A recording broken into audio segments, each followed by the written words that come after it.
So, Year Nines, we're continuing with the war poetry work, and last week we focused on the poem The Soldier by Rupert Brooke and focused on that being an unseen piece of work. We did go through it in some detail, but lots of things for you to have a look at on your own with that poem. We compared it to Jessie Pope's Who's for the Game in the way that it was for war, and Rupert Brooke, the point of writing this poem, probably hadn't got a lot of experience of war in much the same way that Jessie Pope had no understanding of actually what it was like to be out there fighting. What we're going to do today is to compare Dulce Decorum Est with The Soldier.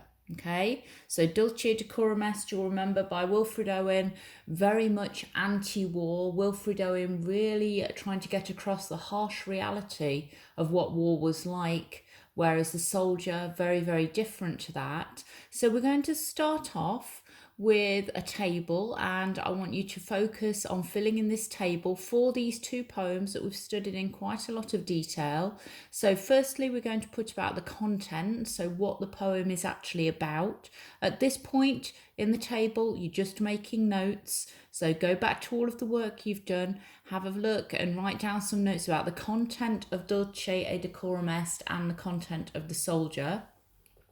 Second thing is the tone. So what's the mood? What sort of emotions are they trying to create, both for the reader and the sort of narrator of the poem? What's the tone or the mood of the poem? And the third thing I want you to focus on is the language, and focusing on the images that are used, images that are created throughout these two poems. Okay, so you've probably going to spend about 10-15 minutes making notes in a table form, and then we're going to move on to the main task, which is writing at least 3 Peel paragraphs summing up the differences between Rupert Brooke's The Soldier and Wilfred Owen's Dulce et Decorum Est. And I want you to focus on those 3 things that we've just filled in the table: content, tone and language. So for each of those 3 things, I'd like you to write a Peel paragraph summing up the differences. So you'll have to mention things about both of the poems. So you'll start off with content, you'll write about the content, the focus of The Soldier, what that poem's about, and then compare it to what Dulce Decorum Est is about.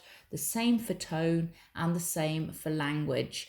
That's quite a lengthy piece of writing I'm asking you to do. You might well spend at least 40 minutes on it, perhaps even longer. If it takes you over a couple of days to do this, that's absolutely fine. As always, I would love to see what you've written. So if you can send me your work, that would be absolutely wonderful. Okay, have a really good go at this. This is the sort of thing you'll be having to do at GCSE, studying a couple of poems and then writing a comparison of them and really drilling down into using Peel and focusing on all of those different poetic techniques, focusing on the content, the tone, the language. Make sure you're using those types of terminology within your piece of writing. Have a really good go at it. Okay, off you go.